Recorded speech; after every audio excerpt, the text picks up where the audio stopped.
गाथा अभंग 19वा. ब्रह्मादिक जया लाभासी ठेंगणे, बळीये आम्ही भले शरणागत. कामनेच्या त्यागे भजनाचा लाभ, झाला पद्मनाभ सेवारुणी. कामधेनुची या शिरा पार नाही, इच्छेचे वाही वरुषावे. बैसलिये ठाई लागले भरते, त्रिपुटी वरते भेदी ऐसे.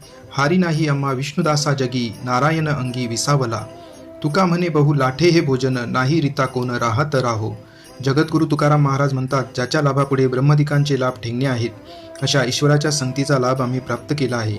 आम्ही देवाला शरण आलेले भक्त बलवान झालो आहोत. भोगवासनेचा त्याग केल्यामुळे भजनातून प्रकट झाले. एकनिष्ठ सेवेमुळे आम्ही पद्मनाभ श्री विष्णूला ऋणी करून ठेवले आहे. कामधेनूच्या दुधाला मोजमाप नाही. जशी ज्याची इच्छा असते तसा त्यावर वर्षाव होत असतो. बसल्या जागी आम्हाला पूर्णत्व प्राप्त झाले आहे. ज्ञेय, ज्ञाता, ज्ञान ही त्रिपुटी नाहीशी झाली आहे. सर्व भेद मावळले आहे.